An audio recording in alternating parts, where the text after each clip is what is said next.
Hi மக்களே, எப்படி இருக்கீங்க? ஸோ இது வந்து அமெரிக்காவில் வெக்கேஷன் சீசன். மே எண்டு போல் வந்து முக்கால்வாசி ஸ்டேட்ஸில் ஸ்கூல்ஸ் முடியும். அதனால் என்ன பண்ணுவாங்கன்னா, பேரண்ட்ஸ் எல்லாமே வந்து அவங்களோட பசங்களோட சேர்ந்து இந்தியாவுக்கு வெக்கேஷன் போயிட்டு நம்ம கொஞ்சம் ஃபேமிலியோட டைம் ஸ்பெண்ட் பண்ணி அதுக்கப்புறம் வரலாம் அப்படின்ற மாதிரி பிளான் பண்ணுவாங்க. அந்த மாதிரி நானும் வந்து சில வருஷமாக வந்து இந்த டைம் பீரியடில் நான் இந்தியாவுக்கு வெக்கேஷன் போயிட்டு இருக்கேன். ஃபினான்ஸ் ரிலேட்டடாக நான் என்னென்ன விஷயங்கள்லாம் நான் பண்ணுறேன், புதுசாக வரீங்க அப்படின்னா உங்களுக்கு நீங்கள் வந்து என்னென்ன விஷயங்கள்லாம் பண்ணணும் அப்படின்ட்டு இந்த வீடியோவில் 4 things every NRI should know அப்படின்ற தலைப்பில் டிஸ்கஸ் பண்ணலாம் வாங்க.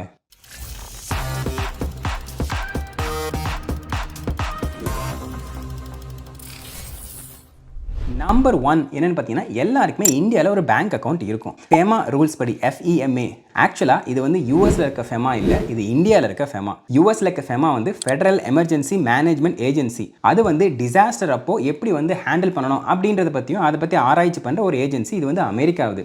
ஆனால் இப்போ நாம சொல்கிறது இந்தியாவோட FEMA, அதாவது ஃபாரின் எக்ஸ்சேஞ்ச் மேனேஜ்மெண்ட் ஆக்ட். ஏன்னா ஃபர்ஸ்ட் வாட்டி கேட்கும்போது நானே கொஞ்சம் கன்ஃபியூஸ் ஆகிட்டேன். அந்த FEMAவோட ரூல்ஸ் படி நீங்கள் ஒரு NRI ஆயிட்டீங்கனாலே நீங்கள் வந்து இந்தியாவில் சேவிங்ஸ் பேங்க் அக்கௌண்ட் வந்து ஹோல்டு பண்ணக்கூடாது.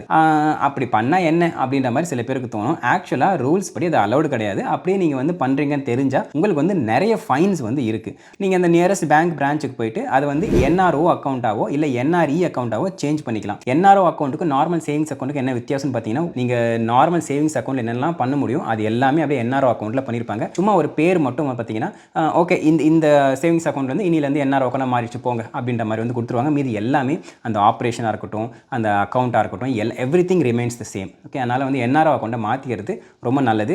ரெண்டாவது வந்து NRE அக்கௌண்ட். இந்த NRE அக்கௌண்ட் எப்போ யூஸ் ஆகும் அப்படின்னு பார்த்தீங்கன்னா, அதோட பெனிஃபிட்ஸ் எல்லாமே நான் ஸ்க்ரீனில் காமிக்கிறேன். அதுக்கு வந்து சில பெனிஃபிட்ஸ் இருக்குது.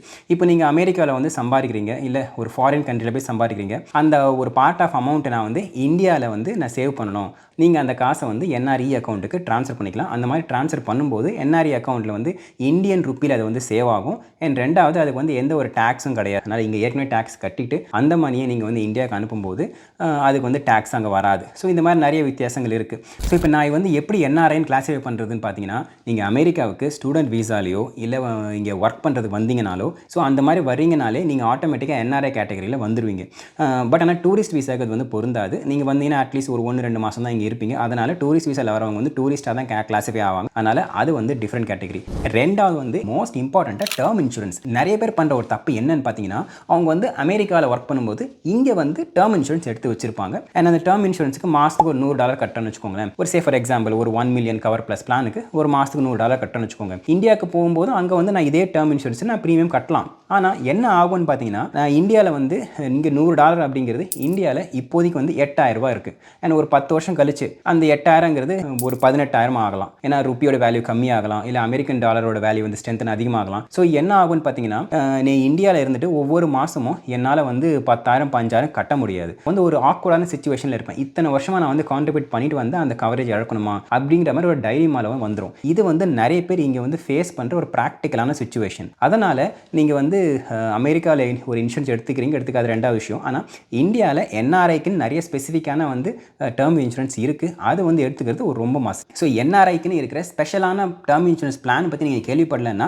நான் டிஸ்கிரிப்ஷனில் லிங்க் கொடுக்குறேன். 2 கோடி கவரேஜ் கூட பர் மந்த் $820 அங்கே வந்து கிடைக்குது. அண்ட் நிறைய கம்பெனிஸ் அதை ப்ரொவைட் பண்ணுறாங்க. நீங்கள் அதில் உங்களுக்கு எந்த கம்பெனி சூட்டபிளாக இருக்கோ, உங்களுக்கு எந்த மாதிரி கவரேஜ் வேணுமோ அதை நீங்கள் நீங்களே வந்து பார்த்து முடிவு பண்ணி செக் பண்ணிக்கலாம். அது போக அமெரிக்காவில் டேர்ம் இன்சூரன்ஸ் பிளான் எடுத்து வச்சுக்கிறத விட நீங்கள் இந்தியாவில் டேர்ம் இன்சூரன்ஸ் பிளான் எடுத்து வச்சுக்கிட்டிங்கன்னா உங்களுக்கு நிறைய டிஸ்கவுண்ட்ஸ் இருக்குது. ஏன்னு பார்த்தீங்கன்னா, நீங்கள் இப்போ NRE அக்கௌண்ட்லேருந்து அந்த ப்ரீமியம் கட்டுறீங்கன்னு வச்சுக்கோங்களேன், உங்களுக்கு 18% GST வந்து கிடையாது. ஸோ அதில் ஒரு சேவிங்ஸ் வருது. அது போக நீங்கள் நான் கொடுத்துருக்க அந்த டிஸ்கிரிப்ஷன் லிங்கை கிளிக் பண்ணி நீங்கள் செக் பண்ணும்போது உங்களுக்கு அப் டு 5% வரைக்கும் ப்ரீமியமில் டிஸ்கவுண்ட் கிடைக்கிறது வாய்ப்பு இருக்குது. ஸோ முதல்ல 18%, இங்கே வந்து 5% சேர்த்திங்கன்னா அப் டு 23% வரைக்கும் உங்களுக்கு ப்ரீமியமில் வந்து டிஸ்கவுண்ட் கிடைக்கிறதுக்கு நிறையவே சான்சஸ் இருக்குது. ஸோ இது வந்து நிறைய பேருக்கு ஒரு நல்ல ஆப்ஷனாக இருக்கும். முக்கால்வாசி பேருக்கு இன்டர்நேஷனல் எடுக்கிற டேர்ம் இன்சூரன்ஸை விட இந்தியாவில் NRI ஸ்பெசிஃபிக்காக எடுக்கிற டேர்ம் இன்சூரன்ஸுக்கு நிறைய கவரேஜ் அண்ட் ப்ரீமியமும் கம்மியாக கிடைக்கிறதுக்கு வாய்ப்பு இருக்குது. ஸோ இந்த டேர்ம் இன்சூரன்ஸ்ன்றது எலிஜிபிலிட்டி கிரைட்டீரியா பொறுத்து மாறும். ஆக்சுவலாக உங்களோட இன்கம், எஜுகேஷன் அண்ட் உங்களோட ஹெல்த் இதை வச்சு மாறும்னு வச்சுக்கோங்களேன். ஸோ ஒருவேளை நீங்கள் வந்து இது எல்லாத்துலேயுமே நல்லா இருக்கீங்க அப்படின்னா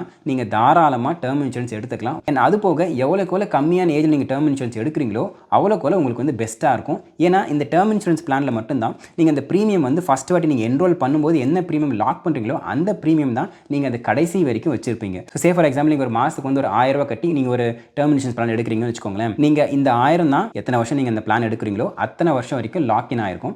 அண்ட் சே ஃபார் எக்ஸாம்பிள் இன்னைக்கு வந்து 1000 ரூபா பெருசாக இருக்கலாம், ஆனால் ஒரு 15 வருஷம் கழிச்சு 1000 ரூபான்றது நமக்கு சாதாரண 100 ரூபா ஆகிறது கூட வாய்ப்பு இருக்குது இன்ஃப்ளேஷனால. அண்ட் மூணாவது, இந்தியாவில் இருக்க ஒரு பேங்க் அக்கௌண்ட்டில் நீங்கள் வந்து அட்லீஸ்ட் ஒரு 6 மந்த்ஸ் உண்டான ஒரு எமர்ஜென்சி ஃபண்டு வந்து சேவ் பண்ணி வச்சுக்கிறது ரொம்ப நல்லது. இது நான் ஏன் சொல்கிறேன் அப்படின்னா, இப்போ இருக்கிற சிச்சுவேஷனில் திடீர்னு வந்து ஏதாவது வீசா வந்து இங்கே ரிஜெக்ட் ஆகலாம், இல்லை நீங்கள் வந்து ஏதோ ஒரு எமர்ஜென்சி பர்பஸ்க்காக இந்தியா போகணுன்ற மாதிரி நிலைமை வந்துடுச்சு அப்படின்னா இங்கேயே வந்து நிறைய கடன் இருக்கும், கிரெடிட் கார்டு பில்ஸ் இருக்கும், அதெல்லாம் வந்து நமக்கு கொஞ்சம் அக்யூமுலேட் பண்ணி எல்லாரும் வச்சிருப்போம். ஸோ இதெல்லாம் இங்கே கட்டிட்டு அதை முடிச்சுட்டு நம்ம இந்தியாவுக்கு போய் இறங்கும்போது அங்கே வந்து ஒரு 6 மாதம் சேவிங்ஸ் இருந்துச்சுன்னா அந்த நேரத்தில் உங்களுக்கு வந்து அது ஒரு பெரிய ஒரு ரிலீஃபாக இருக்கும். அதனால் ஒரு 6 மந்த்ஸ் உண்டான ஒரு சேவிங்ஸை வந்து இந்தியாவில் வச்சுக்கிறது ஒரு பெரிய மஸ்ட்.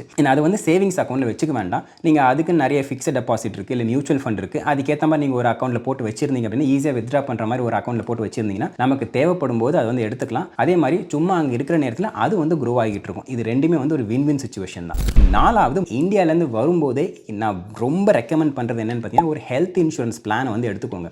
நிறைய பேர் பண்ணுற தப்பு என்ன அப்படின்னு பார்த்தீங்கன்னா, அவங்க வந்து இந்த விச் கம்பெனியில் ஒர்க் பண்ணுவாங்க. நான் டிசிஎஸ்ல ஒர்க் பண்ணுறேன், சிடிஎஸ்ல ஒர்க் பண்ணுறேன், அங்கேயே வந்து எனக்கு கம்பெனிலே எனக்கு வந்து மெடிக்கல் இன்சூரன்ஸ் கொடுக்குறாங்க அப்படின்ற ஒரு நினைப்பில் இருப்பாங்க. இதில் என்ன ஒரு பிரச்சனைன்னு பார்த்தீங்கன்னா, என்னைக்கு அந்த கம்பெனியை வந்து நீங்கள் ரிசைன் பண்ணுறீங்களோ அப்போவே வந்து இந்த லாஸ்ட் ஒர்க்கிங் டேலேருந்து உங்களுக்கு அந்த ஹெல்த் இன்சூரன்ஸ் வந்து முடிஞ்சிடும். நீங்கள் இன்னொரு கம்பெனிக்கு அங்கே கொடுத்துருவாங்களேன்னு நினைக்க தோணும். அந்த மாதிரி தான் நிறைய பேர் இருக்காங்க. பட் நீங்கள் என்ன பிரச்சனை வரும்னு பார்த்தீங்கன்னா, அட் ஒரு சர்டன் பாயிண்ட்டுக்கு மேலே நீங்கள் வந்து ஒர்க் பண்ண மாட்டீங்க. நீங்கள் ஒரு 45 இயர்ஸ் மேலே ஆயிடுச்சுன்னா ஓகே இதுக்கு மேலே போதும் நான் ரிட்டையர் ஆகிறேன் அப்படிங்கிற மாதிரி வந்து சில பேர் வந்து அவங்க ரிட்டையர் ஆகும்போது இல்லை 58 இயர்ஸ் வரைக்கும் இருந்துட்டு ரிட்டையர் ஆகும்போது என்ன ஆகுன்னு பார்த்தீங்கன்னா, அந்த நேரத்தில் அதுக்கப்புறம் நீங்கள் வந்து என்னைக்கு ரிட்டையர் ஆகுறீங்களோ அதுக்கப்புறம் உங்களுக்கு ஹெல்த் இன்சூரன்ஸ் இருக்காது. ஏன்னா அந்த கம்பெனிக்கு நீங்கள் என்னைக்கு ரிசைன் பண்ணுறீங்களோ லாஸ்ட் ஒர்க்கிங் டேவோட அந்த ஹெல்த் இன்சூரன்ஸ் முடிஞ்சு போயிடும். அதனால் சின்ன வயசாக இருக்கும்போதே நீங்கள் வந்து ஒரு ஹெல்த் இன்சூரன்ஸ் பிளானை வந்து சூஸ் பண்ணிக்கிட்டீங்கன்னா உங்களுக்கு வந்து கம்பெனியில் வந்து ஒரு ஹெல்த் இன்சூரன்ஸ் இருந்தாலும் அது ஒரு பக்கம் போகட்டும். நீங்கள் வந்து ஒரு கம்மி பிளானில் கொஞ்சம் சின்ன வயசாக இருக்கும்போதே நீங்கள் ஒரு ஹெல்த் இன்சூரன்ஸ் பிளான் எடுத்துக்கிட்டு அதை வந்து வருஷம் நீங்கள் ப்ரீமியம் கட்டிகிட்டே வந்தீங்கன்னு வச்சுக்கோங்களேன், நீங்கள் கம்பெனி விட்டு ரிட்டையர் ஆகிட்டீங்கனாலோ இல்லை லாஸ்ட் ஒர்க்கிங் டே முடிஞ்சிருச்சுனாலோ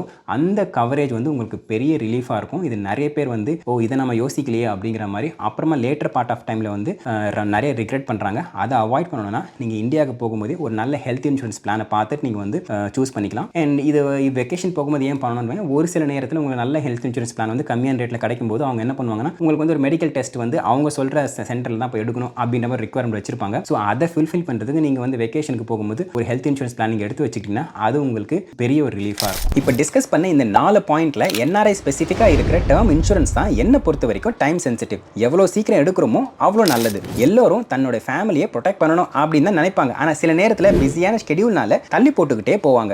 இந்த வீடியோ அந்த மாதிரி தள்ளி போடுறவங்களுக்கு ஒரு ரிமைண்டராக இருக்கட்டும். டிஸ்கிரிப்ஷன்லையும் கமெண்ட்லையும் லிங்க் கொடுத்துருக்கேன். அதை கிளிக் பண்ணி உங்களுக்கு எந்த இன்சூரன்ஸ் பிளான் சூட்டபிளாக இருக்குமோ அதில் ஒரு பிளானை நீங்களே சூஸ் பண்ணிக்கலாம். ஞாபகம் இருக்கட்டும், உங்களுக்கு 23% வரைக்கும் ப்ரீமியமில் டிஸ்கவுண்ட் கிடைக்கிறதுக்கு வாய்ப்பு இருக்குது.